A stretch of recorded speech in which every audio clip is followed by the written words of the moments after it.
Filipenses capítulo 4, verso 10. Vamos ler até o verso 20. Se você encontrou, diga amém. Filipenses capítulo 4, verso de número 10. Vamos ler do 10 ao 20. Amém? É fome ou cansaço? Ou você não encontrou mesmo? Filipenses capítulo 4, verso 10. Se você encontrou, diga amém. Nem disse o que é para dizer ainda. Vocês já estão falando amém? Diga amém, né? Tá bom. Então diz assim: alegro-me grandemente no Senhor, porque finalmente vocês renovaram o seu interesse por mim. De fato, vocês já se interessavam, mas não tinham oportunidade para demonstrá-lo. Não estou dizendo isso porque esteja necessitado, pois aprendi a adaptar-me a toda e qualquer circunstância. Sei o que é passar necessidade, sei o que é ter fartura.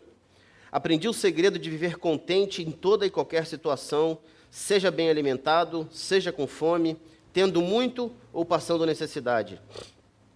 Tudo posso naquele que me fortalece. Apesar disso, vocês fizeram bem em participar de minhas tribulações. Como vocês sabem, Filipenses, nos seus primeiros dias no Evangelho, quando parti da Macedônia, nenhuma igreja partilhou comigo no que se refere a dar e receber, exceto vocês. Pois, estando eu em Tessalônica, vocês me mandaram ajuda, não apenas uma vez, mas duas, quando tive necessidade.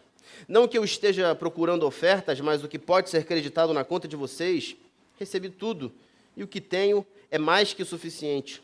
Estou amplamente suprido, agora que recebi de Epafrodito os donativos que vocês enviaram. São uma oferta de aroma suave, um sacrifício aceitável e agradável a Deus. O meu Deus suprirá todas as necessidades de vocês, de acordo com as suas gloriosas riquezas em Cristo Jesus. A nosso Deus e Pai seja a glória para todo sempre. Amém. Vamos orar? Muito obrigado, Senhor, pela sua palavra. Obrigado a Deus pela tua igreja. Obrigado porque temos oportunidade de nos reunir nessa noite, podemos debruçar-nos, ó Deus, sobre as tuas escrituras, sobre a tua palavra.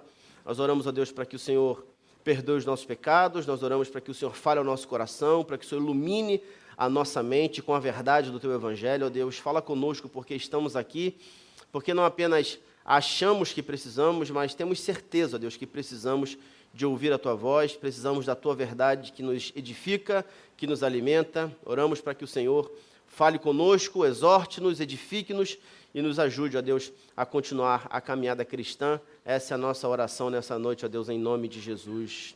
Amém. Amém, queridos? Essa é uma carta muito querida, né, muito famosa, uma carta onde Paulo exorta aqueles irmãos pela sua unidade, né, contra falsos mestres, mas também demonstra a alegria que Paulo tinha pela vida daqueles irmãos, por diversos motivos, né? Seja pela ajuda que eles receberam, seja pelo acolhimento que Paulo sempre tinha quando estava com eles, seja também porque Paulo esteve ali diretamente envolvido com aqueles irmãos, né? E ali ele demonstra sua alegria, sua gratidão. E estamos aqui chegando ao final dessa carta, né? Ao final desse texto, que Paulo expressa toda a sua gratidão a esses irmãos, expressa toda a sua alegria, e abre um assunto que poucas pessoas, por vezes, percebem que Paulo foi um daqueles que iniciou sobre esse assunto. Paulo abre um assunto aqui, pelo qual eu quero me dedicar com você nessa noite, que é o assunto do contentamento, o assunto do contentamento cristão. Talvez, obviamente, você já leu esse texto, mas não atentou para essa realidade, para esse ensinamento que nós temos nesse texto, onde Paulo nos ensina sobre onde está o contentamento do cristão, onde está não somente a alegria, mas a sabedoria de lidar com os diversos acontecimentos da vida, sejam eles bons ou ruins. E Paulo, como eu já disse a você, né, os estudiosos colocam essa carta como se fosse uma das cartas mais queridas por Paulo, né, de um povo muito querido, e chamam ela da carta da alegria. Então vamos ver lá, olha lá comigo no verso 10, olha o que diz: alegro-me grandemente no Senhor, porque finalmente vocês renovaram o seu interesse por mim. De fato, vocês já se interessavam, mas não tinham oportunidade para demonstrá-lo. Não estou dizendo isso porque esteja necessitado, pois aprendi a adaptar-me a toda e qualquer circunstância. Sei o que é passar necessidade, sei o que é ter fartura. Aprendi o segredo de viver contente em toda e qualquer situação, seja bem alimentado, seja com fome, tendo muito ou passando necessidade, tudo posso naquele que me fortalece.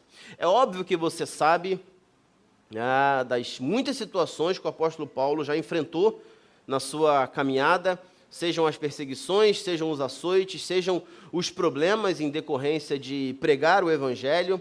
E esse mesmo homem está aqui apontando uma saída para a sua vida no meio de tantas dificuldades que ele vivia.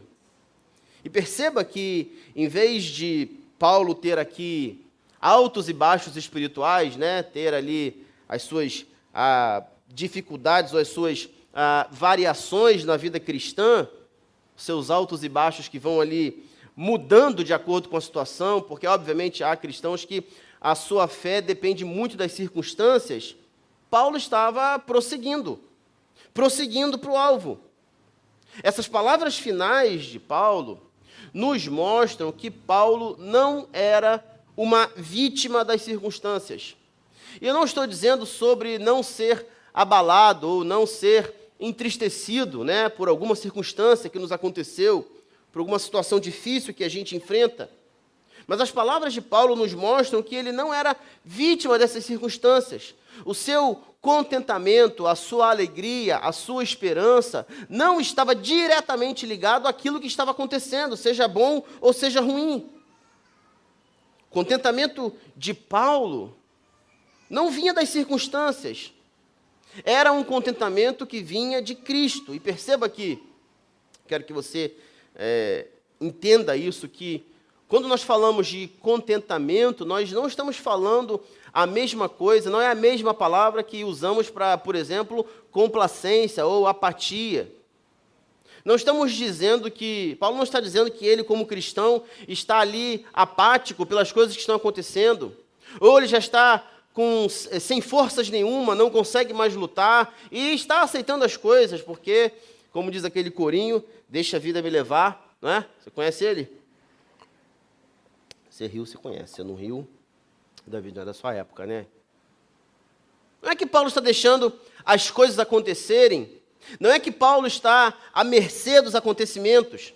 Portanto, contentamento não é a mesma coisa que complacência, não é a mesma coisa que apatia, não é a mesma coisa do que uma pessoa que está alienada das coisas que estão acontecendo, nem tampouco uma fuga da batalha. O contentamento na vida do cristão não é uma fuga da batalha, pelo contrário, é uma confiança que preenche o nosso coração no meio das nossas batalhas.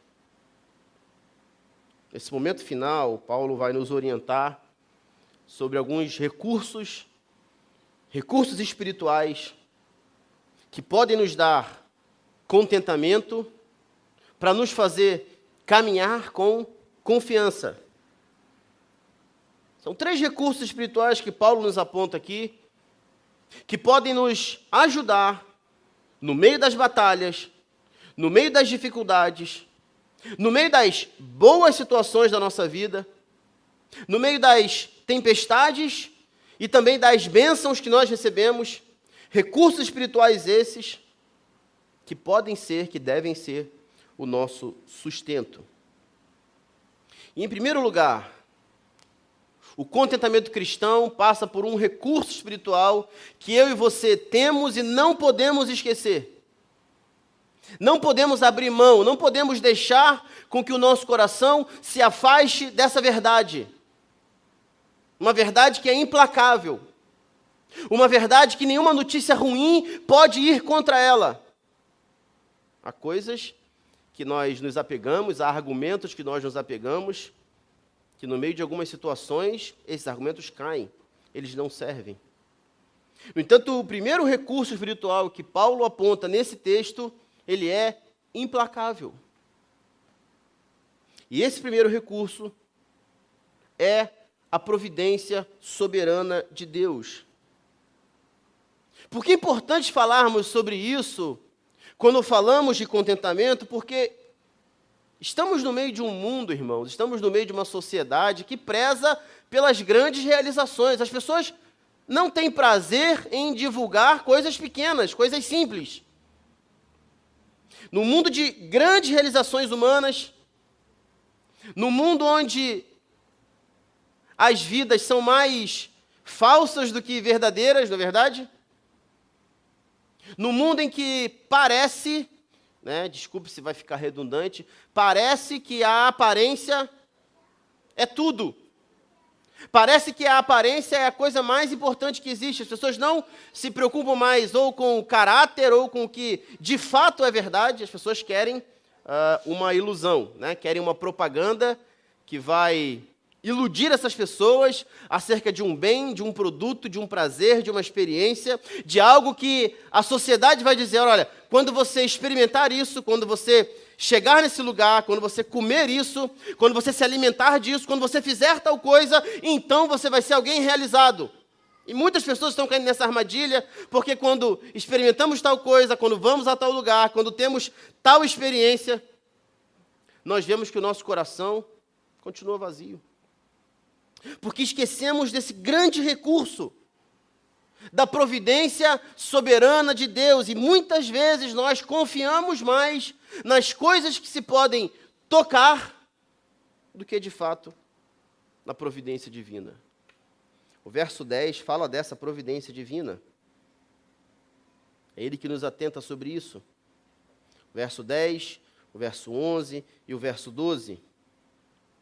Em muitos lugares das Escrituras, nós podemos ver as obras providenciais de Deus. E essas obras não estão diretamente ligadas àquilo que você acredita que você precisa, mas sim ao recurso inigualável de Deus de agir no meio de situações que nós nada podemos fazer.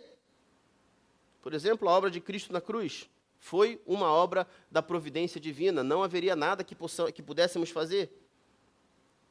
E o que a providência divina, a soberana providência divina de Deus nos ensina? Ela nos ensina que quando você vê uma dificuldade, Deus já viu essas dificuldades de antemão. E com isso eu não estou querendo apenas dizer, simplesmente, que Deus sabe de alguma coisa de antemão.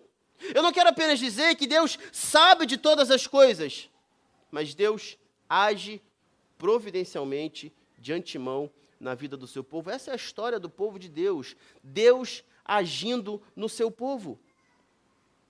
Por isso, Paulo tem confiança na providência soberana de Deus. E por que esse recurso é infalível? Porque ninguém pode contra a soberania de Deus. Ninguém pode frustrar os planos de Deus.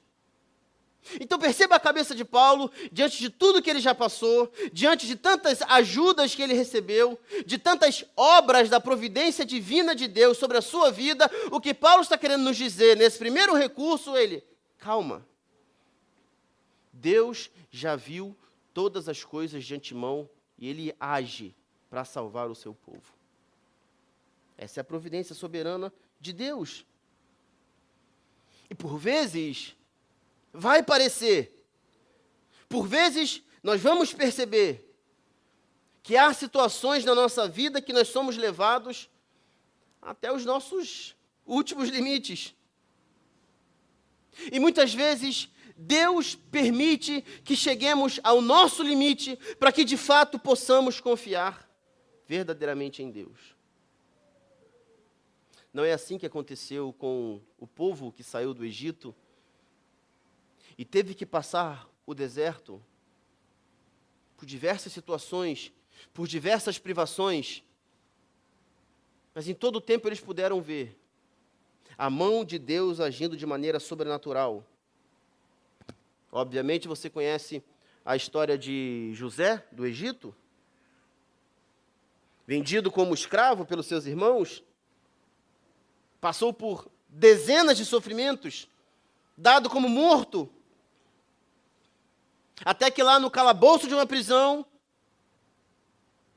alguém disse que tinha um homem que era usado por Deus, que interpretava sonhos, e foi levado a interpretar o sonho do faraó, e foi levado simplesmente à segunda posição no Egito. Foram 20 anos, irmãos. Depois de 20 anos que José governava, nós podemos ver José e aqueles seus irmãos que o traíram, que o venderam, que mentiram para o seu pai, se reconciliam,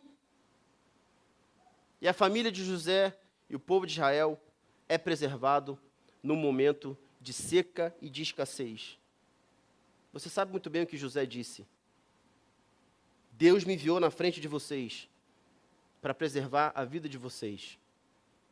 Portanto, o mal que vocês intentaram contra mim, na verdade, estavam todos eles no plano, no controle da infalível, soberana providência de Deus. Porque talvez, e essa é a grande certeza, Deus nunca nos disse que nós conheceríamos toda a história. Por vezes somos levados a lugares e situações que nós não sabemos por quê.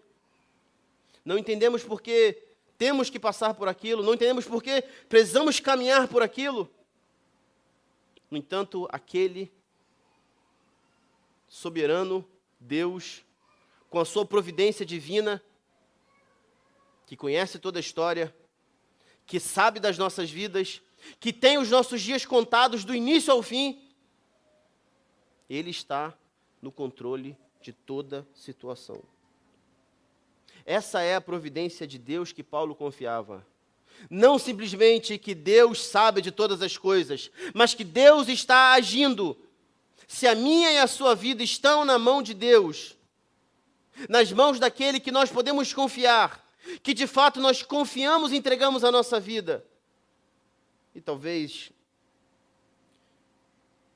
não tenhamos respostas para todas as perguntas que você esteja se fazendo no meio de uma situação muito boa ou muito ruim. Mas há uma certeza. Há um Deus que não perdeu o controle da história. Há um Deus que governa soberanamente, por mais que isso aqui embaixo pareça uma loucura, pareça que está tudo descontrolado, que não há mais saída. Deus governa soberanamente todas as coisas. Amém? Não somente que Deus sabia dos acontecimentos. Paulo, José, Cristo, eles sabiam que a mão de Deus estava governando e predominando em todas as situações da vida. E na sua providência divina, como lemos aqui, Deus despertou o interesse da igreja de Filipos pelas necessidades missionárias de Paulo, e a ajuda chegou no momento que Paulo precisava. E por vezes, irmãos, nós estamos reclamando com Deus por coisas que Deus já está fazendo. Paulo só soube definitivamente da ajuda quando ela de fato chegou, mas a movimentação aconteceu antes. Por vezes, inclusive, estamos achando que Deus não está fazendo, e com isso não estou dizendo que Deus está comprometido com o seu pedido, não estou dizendo que Deus está comprometido com a sua causa, estou dizendo que Deus, na sua soberana providência, está comprometido com a sua palavra, e na sua palavra o nosso final é a glória eterna com Cristo Jesus. Portanto, creia, Deus vai cumprir o seu propósito. Deus vai cumprir o seu propósito. Porque nós, como cristãos, não estamos à mercê dos acontecimentos, à deriva. Se a nossa vida está em Deus, nós definitivamente precisamos confiar nas promessas de Deus. Sabemos que aqui não é o nosso final. Como há cristãos trabalhando como se esse mundo fosse o seu final. Como se o auge da sua vida fosse quando ele atingisse aquele salário, aquela posição, aqueles bens, aquela condição de vida. Obviamente, você deve trabalhar, se esmerar, estudar, fazer o possível para que o padrão de vida melhore. Obviamente, nós não estamos falando contra isso. Mas nós não podemos esquecer que por mais que a gente faça alguns planejamentos, as coisas nem sempre saem como nós planejamos. E muitas vezes nós vamos precisar nos render à soberana providência de Deus, que mesmo quando as coisas não vão bem, mesmo quando as coisas fogem do nosso controle, e quero dizer, mesmo quando as coisas te surpreendem positivamente, você precisa saber que há um plano maior sobre a sua vida, e o que te espera não é a máxima qualidade de vida, nem o máximo equilíbrio financeiro. O que te espera é a glória eterna na nova Jerusalém celestial com o nosso Senhor Jesus. Você precisa atentar para essa realidade, e por isso eu e você podemos ter contentamento. Por conta da soberana providência divina, por conta da providência do nosso Deus, a providência divina é essa fonte de contentamento.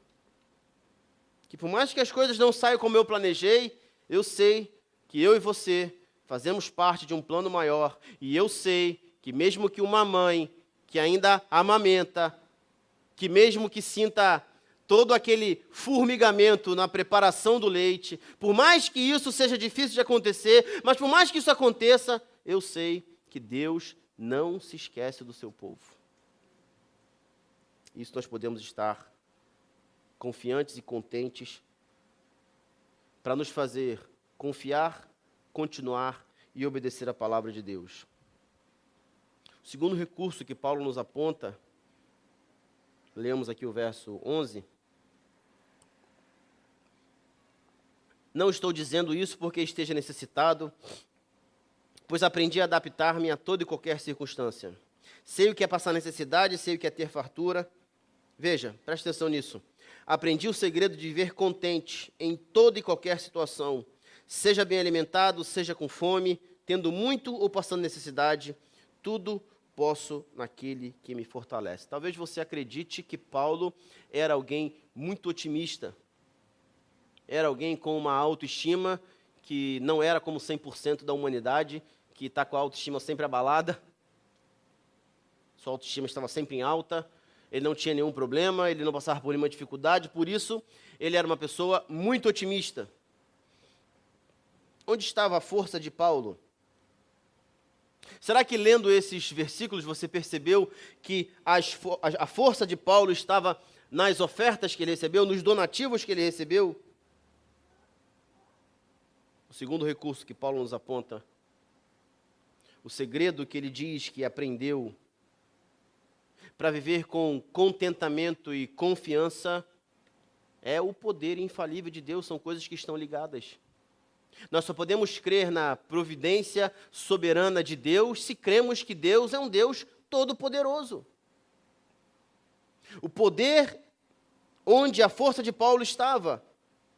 E Paulo estava deixando aqui claro que ele não estava se queixando das situações. O que ele estava deixando claro para mim e para você é que a sua felicidade, o seu contentamento, não dependia das coisas que estavam acontecendo. Não dependiam das circunstâncias. Paulo aprendeu a se adaptar, seja na necessidade, seja na fartura. E, de fato, há coisas que são comuns, né, na humanidade. É normal a gente se sentir humilhado quando as coisas apertam, quando as coisas estão difíceis. Quando perdemos o poder de resolver coisas por nós mesmos, né? Quando passamos a depender de alguém, quando passamos a depender de outro. É normal quando nos sentimos caídos ou, de certa forma, humilhados. Mas o que não é comum, e por isso que Paulo, de fato, foi um homem incomum, o que não é comum é continuar dependente de Deus quando as coisas vão bem, quando há fartura. Isso não é comum no mundo que nós vivemos. Há muitas pessoas que se tornam mais fervorosas quando as coisas apertam e mais relaxadas quando as coisas vão tudo bem. E é bem verdade que muitas vezes a prosperidade causa mais estragos na vida do cristão do que propriamente a adversidade. Portanto, é comum nos sentirmos humilhados quando as coisas não vão bem, quando as coisas apertam, mas muitas vezes não é comum continuarmos rendendo glórias a Deus, continuarmos dependentes de Deus, quando tudo está bem, quando o mar está calmo, quando há fartura. O nosso sentimento muitas vezes é relaxar, cruzar as pernas e deixar a coisa acontecer. Veja, Paulo está dizendo que ele aprendeu um segredo e ele quer nos ensinar. Assim como ele fez aos Filipenses. Paulo está dizendo nesse versículo: aprendi o segredo de viver contente em toda e qualquer situação. Quem ficar iludido pelo poder que o dinheiro tem, esse dinheiro vai te corromper. Se você ficar iludido pelas pressões sexuais, acreditando que elas vão fazer de você alguém mais capaz, feliz, a despeito, talvez, do seu cônjuge que está do seu lado, elas vão corromper você. Se você acreditar que a alegria desse mundo será suficiente para você, ela te levará ao topo, e lá você verá o quão longe, sozinho, triste e distante você estará de Deus.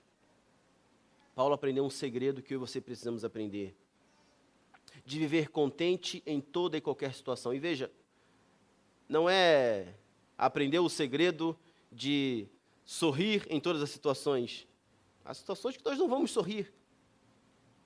Nós vamos confiar que Deus está no controle. E há situações que vão nos alegrar, mas nós não podemos esquecer que Deus é a fonte da nossa alegria, e não as coisas boas que essa vida pode nos dar. Porque muitas pessoas se corrompem.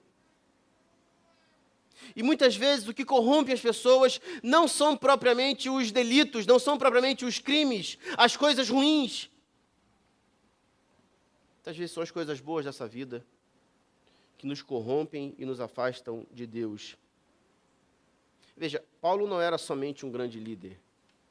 O verso 13 demonstra um segredo. E ele diz: tudo posso naquele que me fortalece. Portanto, não eram as coisas, não eram as boas notícias ou as notícias ruins. Era o poder de Cristo.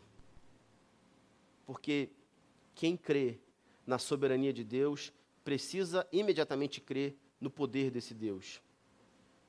A soberania me diz que eu posso confiar, mesmo sem entender, no que Deus está fazendo. No entanto, porque cremos nessa soberania, nós também temos que crer que a qualquer momento é momento para Deus agir. Esse Deus que quer nos ensinar a não depender das circunstâncias, Ele quer dizer para nós também que Ele também não depende das circunstâncias.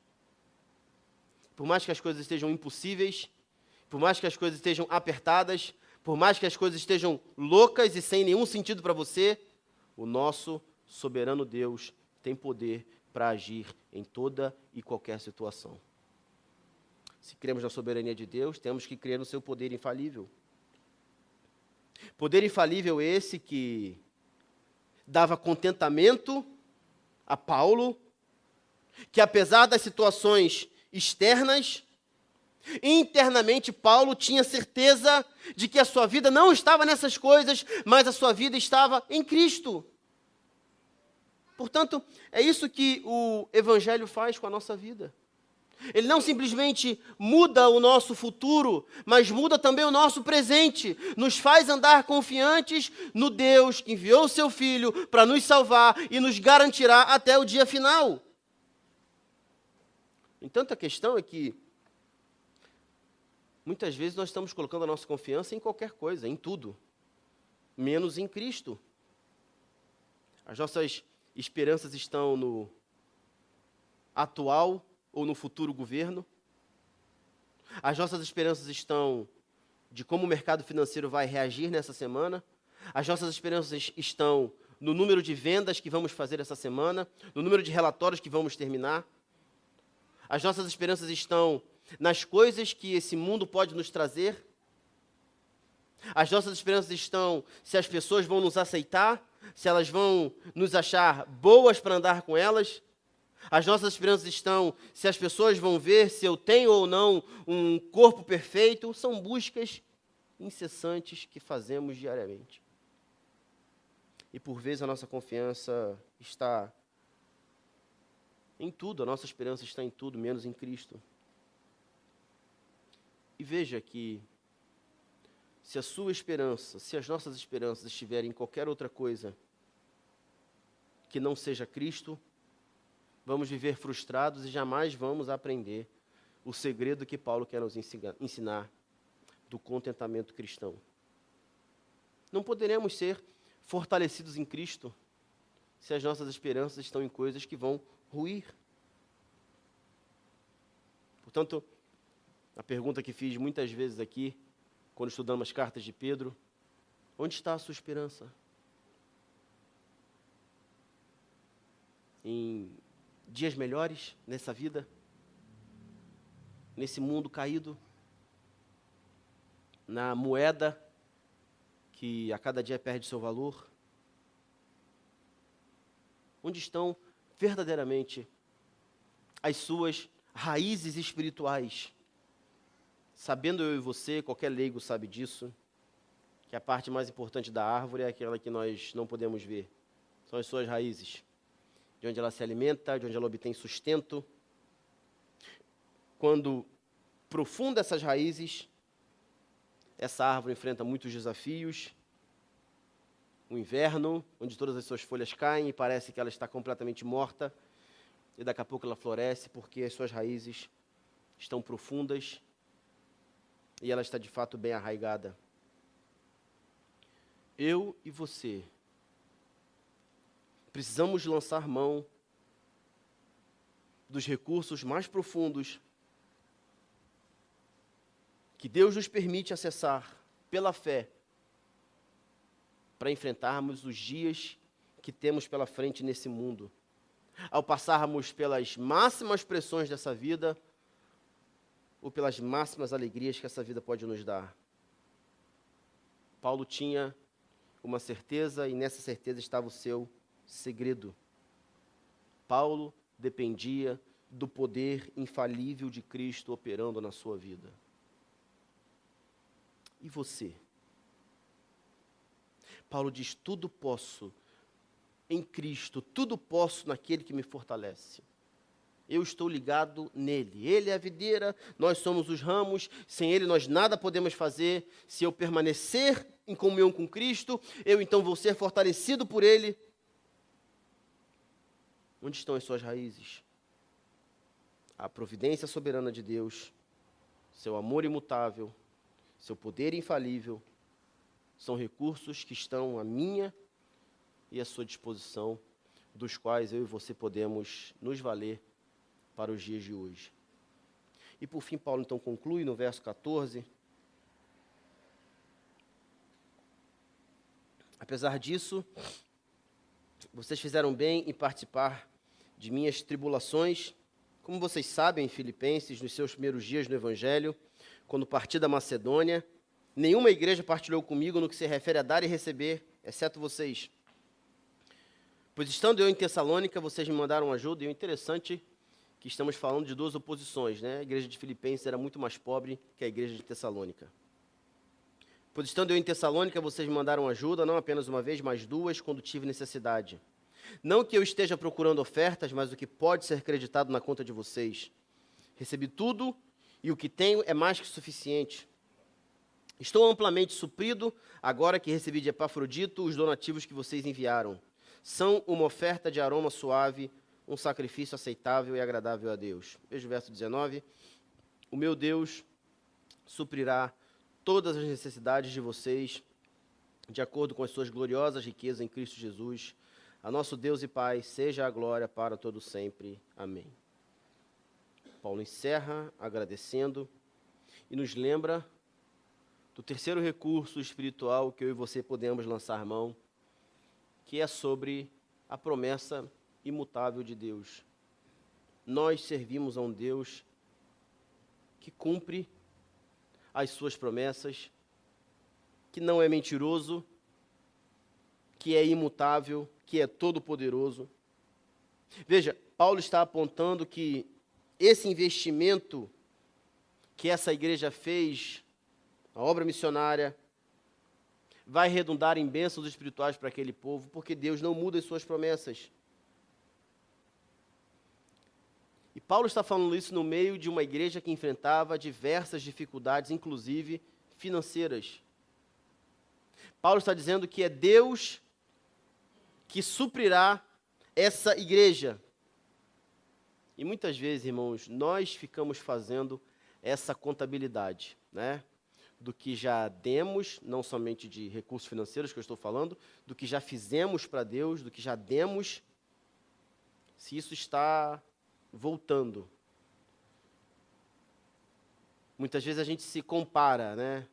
Ah, fulano que não fez nada, eu estou aqui, estou fazendo e nada.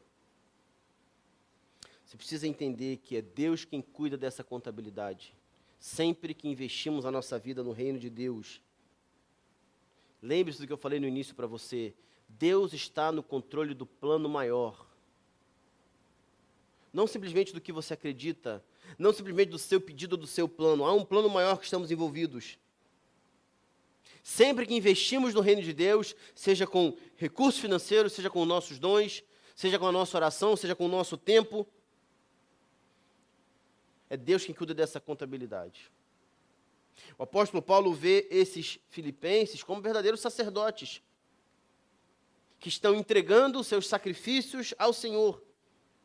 E no verso 19 nós vemos que Deus suprirá, Paulo está dizendo que Deus é aquele que suprirá todas as necessidades de vocês, segundo as suas riquezas em glória.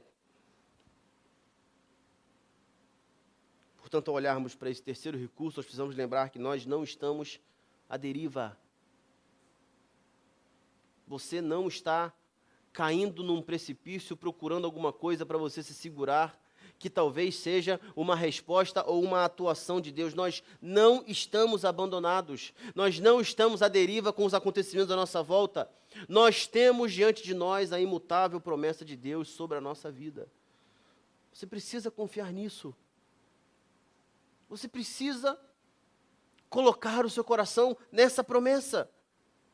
Se cremos no Deus que nos oferece a sua salvação, sabemos que podemos confiar em sua promessa. Como nós vamos acreditar que as coisas não estão debaixo do seu controle? Crer que as coisas estão no controle de Deus é uma premissa muito menor do que de fato crer nesse Deus soberano que nos oferece a sua salvação. Portanto, se cremos no Deus que oferece a sua salvação, sabendo que podemos confiar na sua promessa, como é possível ainda acreditarmos que a minha, a sua vida, que as nossas vidas não estão continuamente diante do controle do Senhor? Se cremos que o final da nossa vida está garantido em Cristo Jesus, se cremos que vivemos sustentado por Deus Pai, como no meio de certas situações nós podemos acreditar que a nossa vida está sem controle, que a nossa vida está perdida? Mesmo Deus, que nos faz a sua promessa, que sustenta a nossa salvação do início ao fim, Ele tem a nossa vida nas suas mãos. Agora, você não pode procurar esperança nesse mundo. Você não pode acreditar que as coisas desse mundo serão capazes de dar esperança e confiança a você. Veja, Deus não supre a nossa ganância. Não é isso que Paulo está dizendo. Paulo não está dizendo que Deus suprirá os nossos desejos. Ele está falando das nossas necessidades. e nos convida a confiar mais em Cristo do que nas circunstâncias externas. Portanto, eu gostaria que você hoje olhasse para as situações da sua vida, sejam elas boas ou ruins, e você ajustasse o foco do seu contentamento.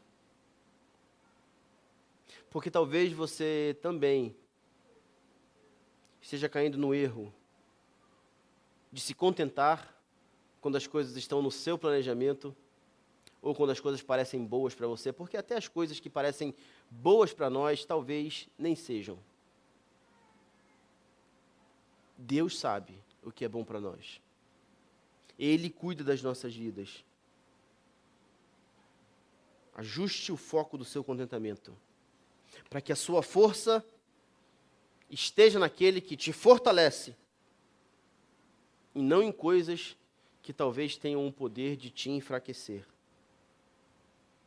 E o tempo que temos hoje, para vivermos os nossos dias, é tempo de investirmos a nossa vida no reino de Deus, para vivermos para a sua glória.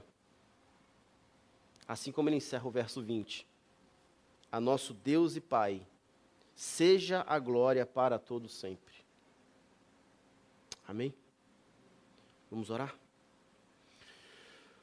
Senhor, eu quero orar pelos teus filhos, pela tua igreja. Quero orar, ó Deus, para que o Senhor preencha o nosso coração com esse contentamento, ó Deus. Ao olharmos para a sua divina soberania, sua divina providência, que é soberano em todas as coisas, o seu poder, que é infalível, e a sua imutável promessa sobre as nossas vidas, estejam, ó Deus, essas verdades em nosso coração. Para que o nosso contentamento não esteja nas coisas que vemos, ou que tocamos, ou que sentimos, mas que esteja de fato em Cristo Jesus, o nosso Senhor. Aquele que morreu numa cruz para nos salvar e garantir um futuro glorioso, uma herança celestial às nossas vidas, ó Pai. Em Ti nós confiamos. Nos ajude, ó Deus, em mais uma semana que inicia, para que estejamos confiantes no Deus que não apenas sabe das coisas, mas que age de maneira soberana para que o seu plano seja completo nas nossas vidas, ó Deus. Em Ti nós estamos, ó Pai. Em Ti nós colocamos as nossas vidas. E fazemos isso para que o Teu nome seja louvado. Toda a glória, todo louvor sejam dados ao Senhor, ó Deus. Essa é a nossa oração nessa noite, em nome de Jesus. Amém.